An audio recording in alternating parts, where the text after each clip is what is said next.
Your work is not a commodity. It's your reason for being here. A brief sketch of Rudolf Steiner's Radical Insights into Labor by Seth Jordan on March 28, 2023. This article can be found at thewholesocial.substack.com. To live is to work, and the only thing that lasts is the work. Start there, turn to the work. Throw yourself like seed as you walk. Miguel de Unamuno. Calling. These days, most of us don't have a vocation but a job. This isn't because we change our work so frequently, basically every 3 to 5 years for the average American, but because we work for money. Let me explain. The word vocation comes from the Latin vocare, which means to call. To have a vocation, then, really means to have a calling. So it doesn't matter if our work changes. Our calling isn't necessarily related to just one task. It can be a thread weaving through many. What matters is the way we listen to our calling. This calling has to do with our destiny. It brings us in touch with how we're meant to serve. The 20th century spiritual philosopher Rudolf Steiner described this calling as one's karma. For most of us, it's always hard to hear this calling, but it becomes almost impossible when we work for money, when money becomes our main objective. When this happens, money replaces our interest in the work itself. We no longer pay such keen attention to whether a given task is our work. We let money speak and fall deaf to what stirs and calls within us. Dignity. Not only does working for money sow confusion into our life's path, it also degrades our dignity. It puts us on a leash and makes another the master of our fate. It can be hard to see this today, largely because its sharp sting has been softened by the labor movement's achievements. But even though our conditions are better, the underlying power dynamic is the same.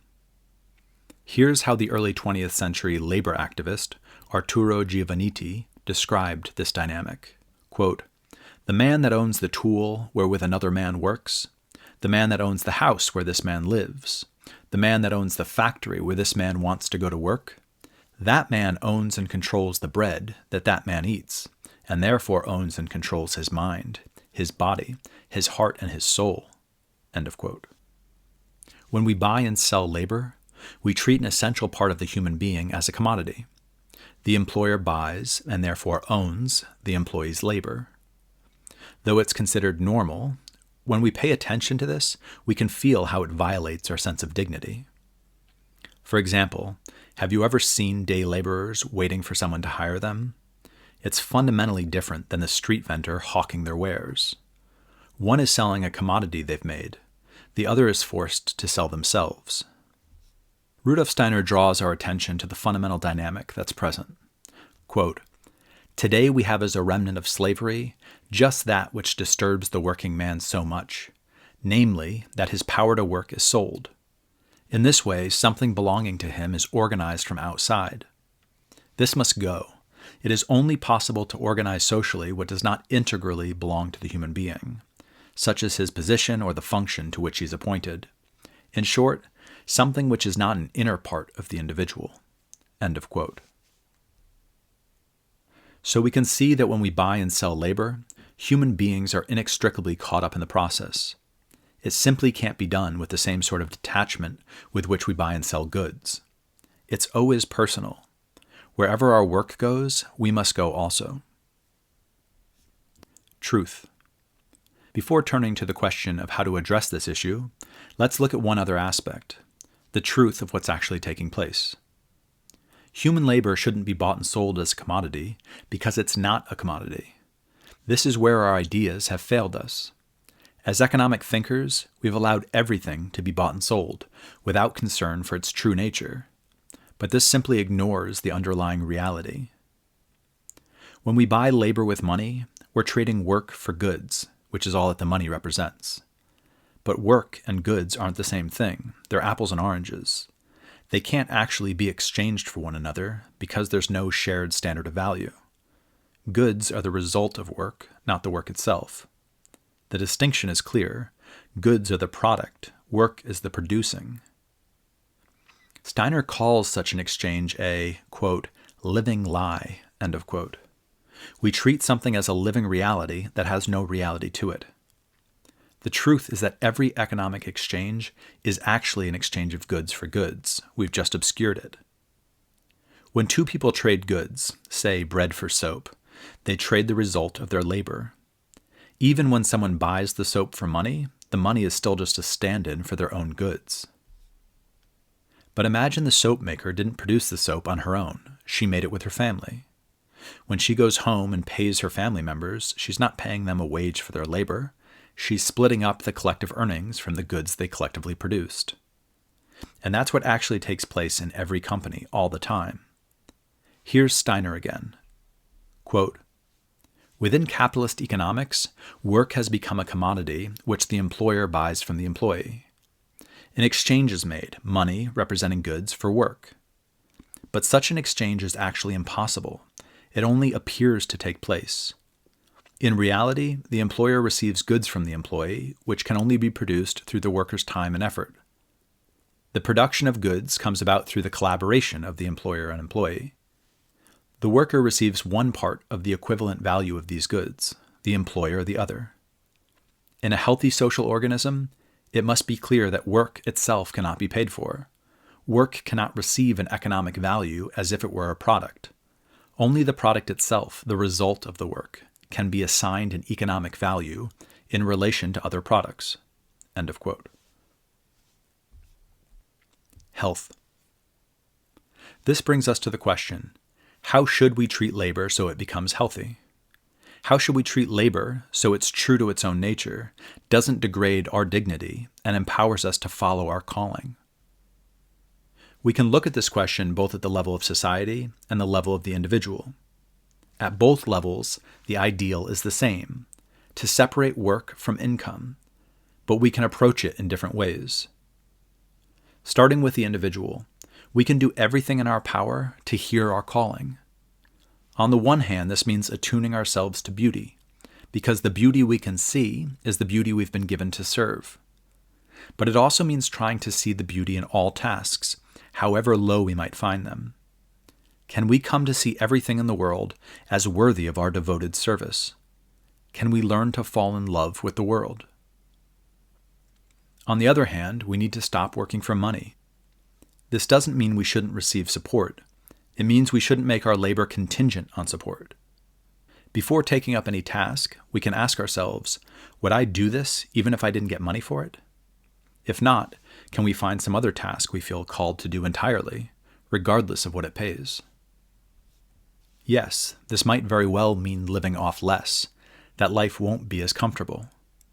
Quote, social progress depends on the recognition of this sentence, that people should not want the results of their work in the form of personal pay.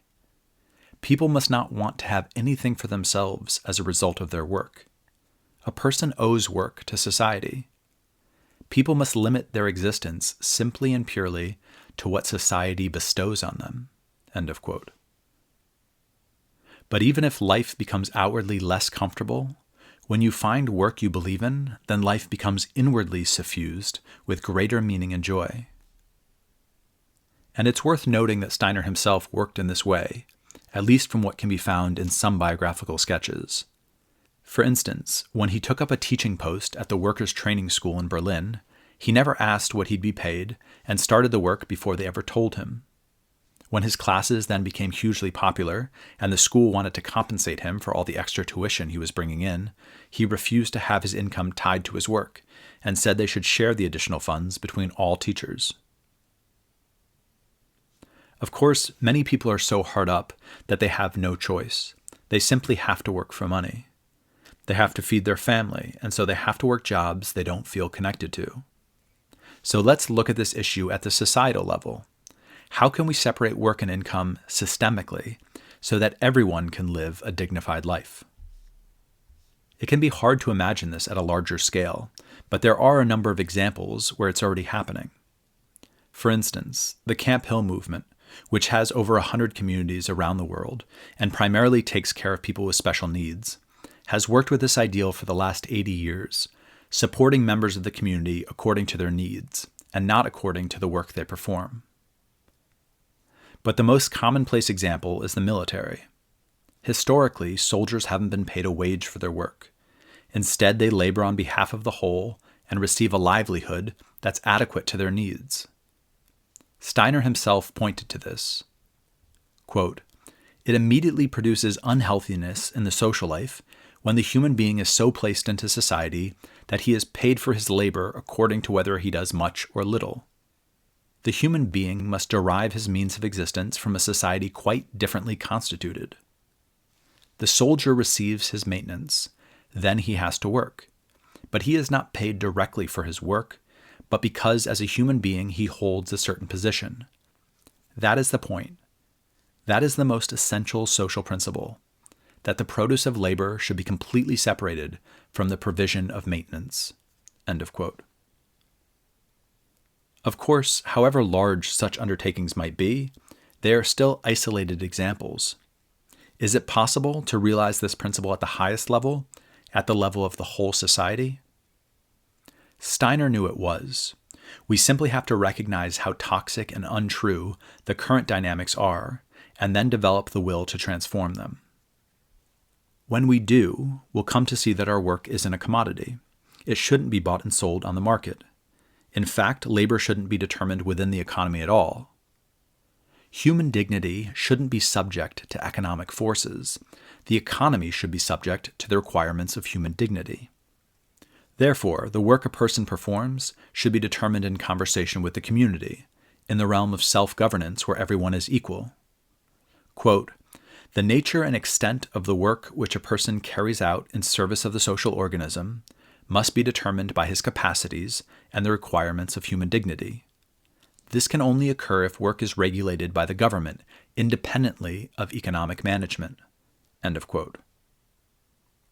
Quote, "Before a worker enters the factory or workshop, the government has determined his or her work, and the government has heard the worker's voice in the matter through democratic principles." End of quote. Until this happens, until we separate work and income, work will continue to be drudgery from most people. Just think of everything you're wearing right now. Did any of the people who made your clothing really want to? Probably not. But why not? Is there anything inherently degrading in making clothes for others? Of course not. It's a beautiful and needed service. It only becomes degrading when we're forced to do it. Not only will work be drudgery, as long as we don't separate work and income, it will also be uneconomic. When we don't care about a person's true calling, then we never develop the gifts they have that could benefit us all. What we need to do is recognize that working out of love is far more efficient and productive, and then find ways to cultivate such love. Perhaps love for our work can arise if we feel we belong to a society with its ideals intact, a society that sees work not as something degrading to the human being, a necessary evil, but as something that can lead to our highest ennoblement. Such a society would be based on a true respect for each individual. It would treat work not just as a means to fill our bellies, but as a calling that asks us to fulfill our true spiritual purpose. Thank you for listening. You can read and listen to more articles at thewholesocial.substack.com.